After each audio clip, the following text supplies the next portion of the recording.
Good afternoon to everyone joining us today, and a warm welcome to the KidToxLK webinar series organized by the KidToxLK Paediatric Poison Information and Research Center at the Faculty of Medicine, University of Kelaniya.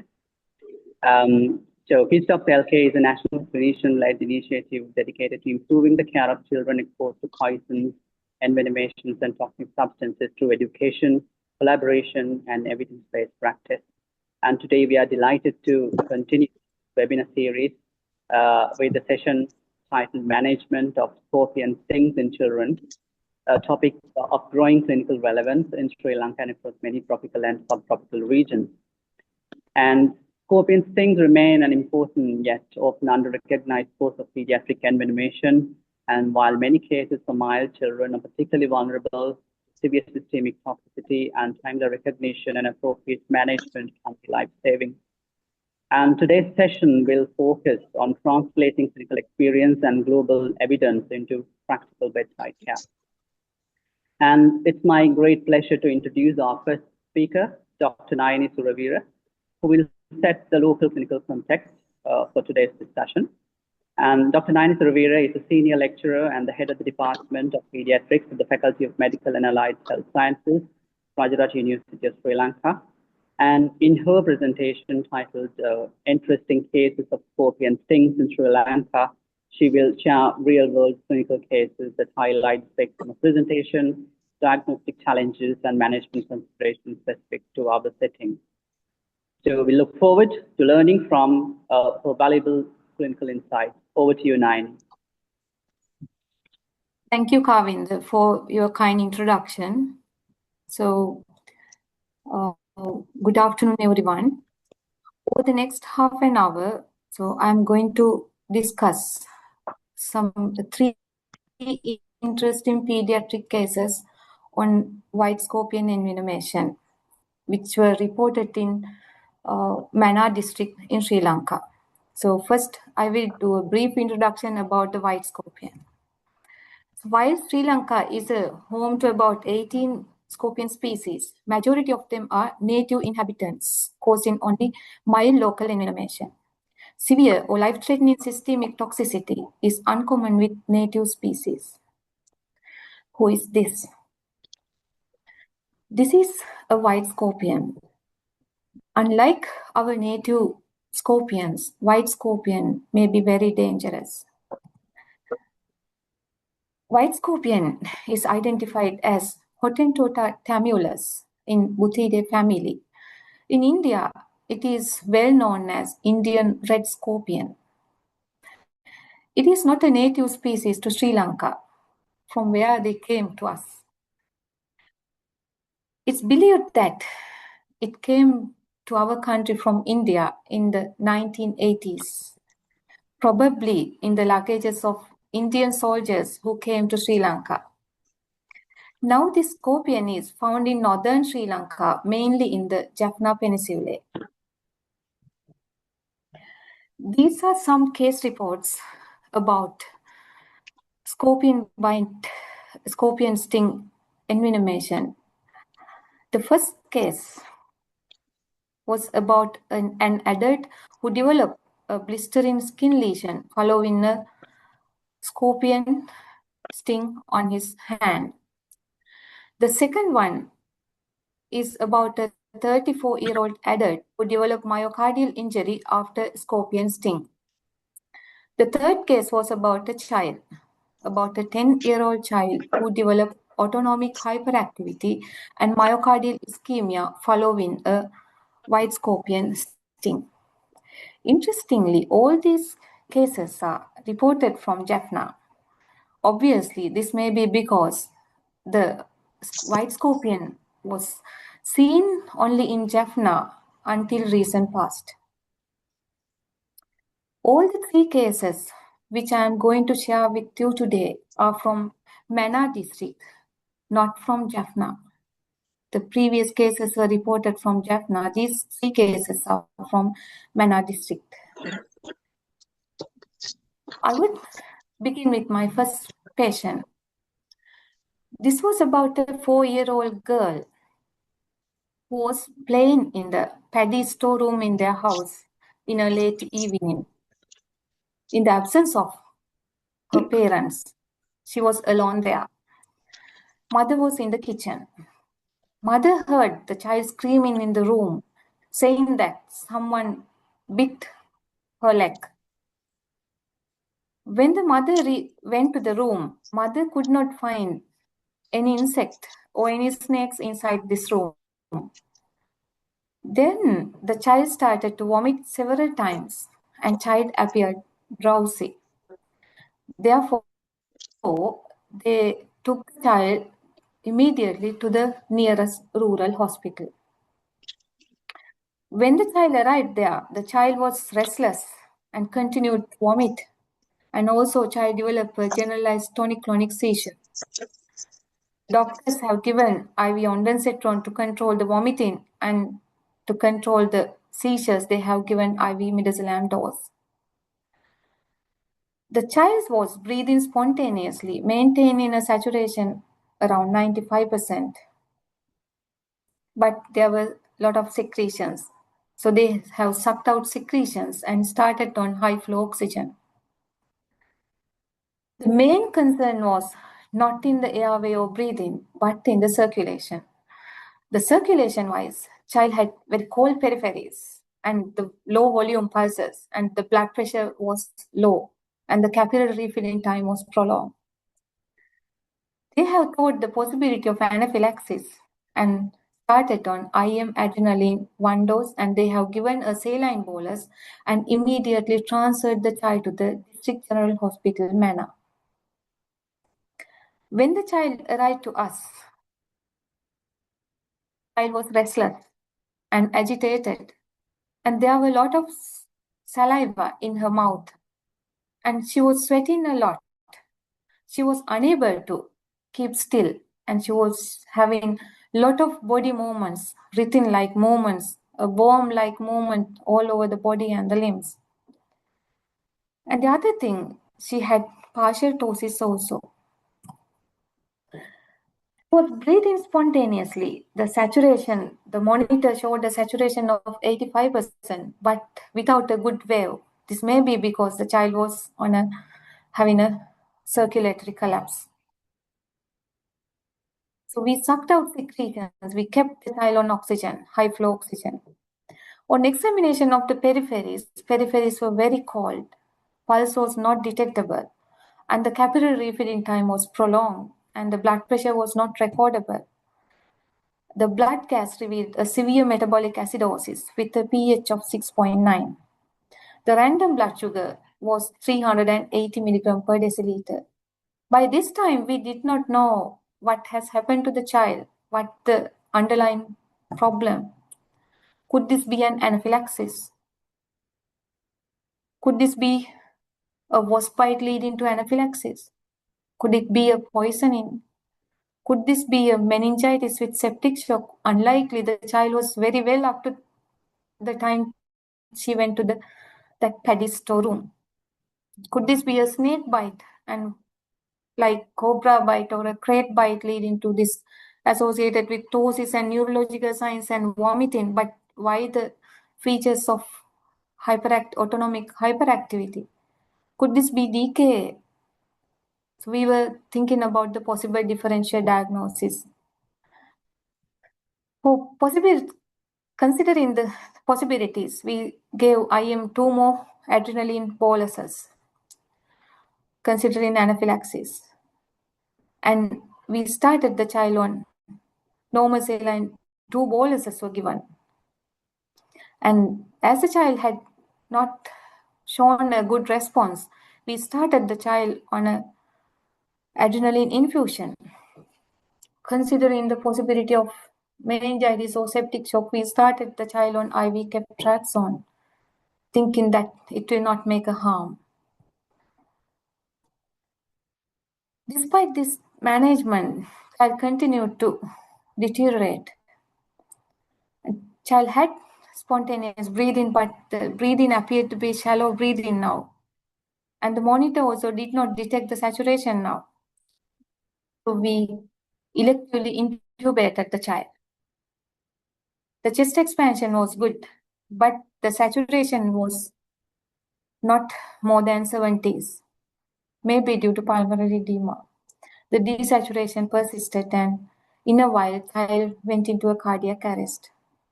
All this happened maybe within 20-30 minutes. It was a rapid deterioration. We continued cardiopulmonary resuscitation. For more than 1 hour, but we failed. The child died.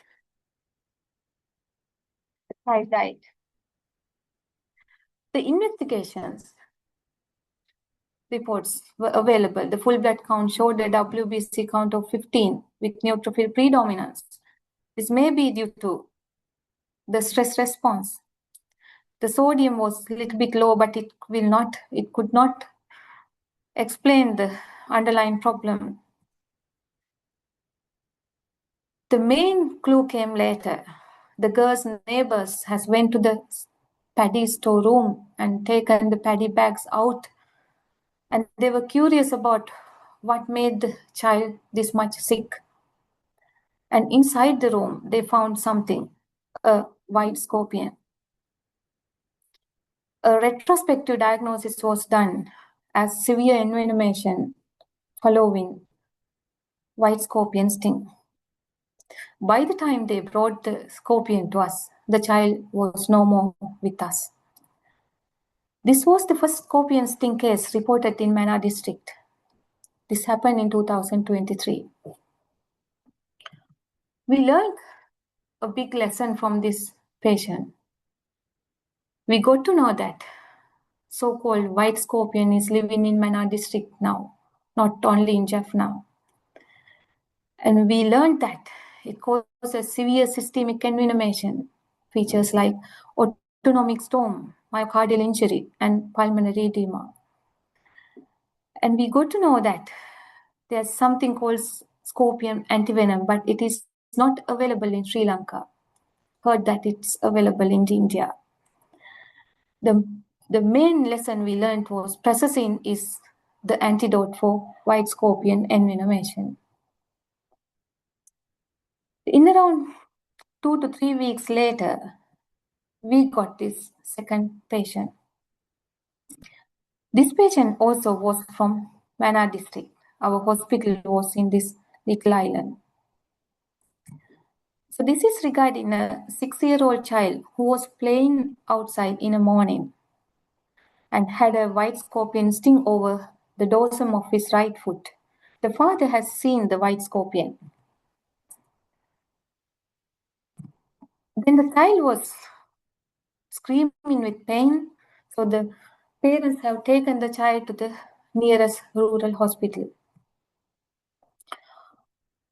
On arrival at the hospital, same as the last patient, the child's breathing was not much problem initially. They have started the child on oxygen. The main concern was the circulatory collapse. Here also, the local hospital team has managed the patient with IM adrenaline dose, IV hydrocortisone dose, and IV normal saline bolus, thinking the possibility of anaphylaxis, and then transferred the child immediately to the District General Hospital, Mana. When this child came to us, the presentation was very similar to the last patient. The patient was markedly agitated and restless. Excessively salivation was there, and there was profuse sweating, and the routine movements were same as the last patient. The airway and breathing wise, child was breathing spontaneously, good effort, but saturation was not recordable. The child was not even keeping the saturation probe in his hand. Child was moving a lot. Similarly, we sucked out the secretions and started the child on high flow oxygen. The circulation wise, very cold peripheries. Capillary filling time was prolonged. Pulse was not detectable. Blood pressure was very low, and again had a metabolic acidosis on the blood gas. So we continued the child with IM adrenaline, another 2 boluses, and we had to start on an IV adrenaline infusion. We gave IV normal saline 2 boluses to improve the circulation. As there was no expected improvement, we started the child on dopamine also, dopamine infusion also added.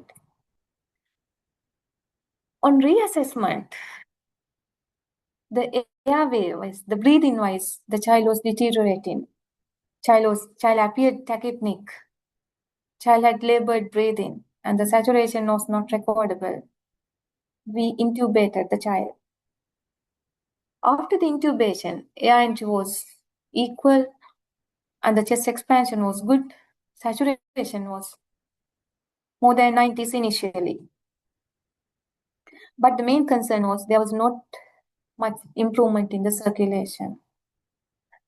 While continuing the IV adrenaline infusion and IV dopamine infusion, what we did was we administered prasosine via a nasogastric tube. We did not have scorpion antivenoms. We did not have IV prasosine. We just inserted an NG tube and administered prasosine dose. In a while, again, this child also had a cardiac arrest. So we started the child on cardiopulmonary resuscitation. Fortunately, this child recovered from the cardiac arrest. The main concern after the recovery from the cardiac arrest was the persistent desaturation. The saturation was dropped and maintained only around 60s, 70s. We did the ECG, which showed sinus tachycardia, and we did a 2D echocardiogram, which showed myocarditis with severe left ventricular dysfunction. The post-intubation X-ray revealed pulmonary edema. We also adjusted the tube level. So we thought the possible reason for persistent desaturation should be pulmonary edema. So we started IV furosemide infusion while continuing 2 inotropes from the other cannula. The investigation reports, the basic investigations, full blood count and liver and renal functions were normal. Interestingly, here the troponin I level was high.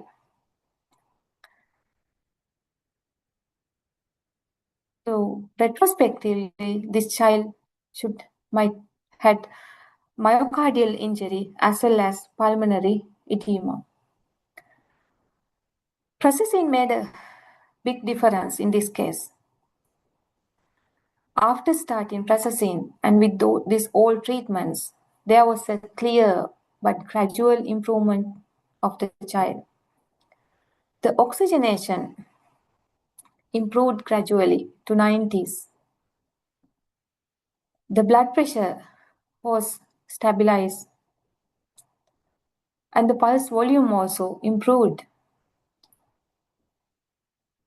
After stabilizing the child, we transferred the child to the teaching hospital Jaffna Paediatric ICU, which is around 2 hours ambulance drive from DGH Manor. There is no pediatric ICU in Manor Hospital. There we heard that all the vitals were stable during the ICU stay in Jaffna Hospital. And we heard that the child was extubated next day. And day after the extubation. இதுல அதிகமா இருக்கா 10 வருதா ஷேலிங்ஸ்? ஆமா 10 வராது 6 தான் வரும். அதிகமா இருக்க Day மாதிரி after the extubation, the child was retransferred to our hospital and child had no complications. So with the lesson we learned from the first case, we were able to manage the second patient successfully. So I would like to move to our third case. This is about a 6-year-old child who presented following a witnessed white scorpion sting. When this patient arrived to us, apart from the mild pain over the sting site, there was no other complication. Child did not have excessive salivation, no excessive sweating, no restlessness, no abnormal body movements. The respiratory-wise, child was stable, no breathing difficulties. And the circulation-wise, the child was normal. Blood pressure, pulse volume, pulse rate, everything was normal. We did the basic blood investigations. They were also revealed normal. Here we had a question whether we need to start processing prophylactically. We decided not to start prophylactic processing, and we closely monitored the child over 48 hours. Child did not have any complications, any symptoms. Child was totally asymptomatic. We discharged the child safely after 48 hours of observation in the ward. And child was doing very well after going home also. So all these 3 cases illustrates the wide spectrum of white scorpion envenomation. Maybe asymptomatic, maybe fatal. Here I would like to thank my pediatric team in District General Hospital Mana, as well as the anesthetist and the E2 staff in DGH Mana. Also to Dr. Ajivan Thurairaja, who is the consultant pediatric intensivist in Teaching Hospital Jaffna, who guided us with his experience to manage this second case. Take-home messages. White scorpion envenomation can cause rapid onset, life-threatening toxicity in children. Agitation, excessive salivation, sweating, vomiting, and unexplained shock are red flags. Myocarditis and pulmonary edema are key causes of death. Processing is life-saving. Early administration is crucial. We need to consider white scorpion sting as a medical emergency in northern Sri Lanka. Thank you. Thank you very much, Dr. Nayani Suraweera, for that excellent and thought-provoking presentation, which clearly highlights the practical challenges the clinicians face when managing scorpion stings in children, particularly in resource-limited and rural settings. And we know that scorpion stings are not that common in our setting, but it can easily take the life of a child or even an adult.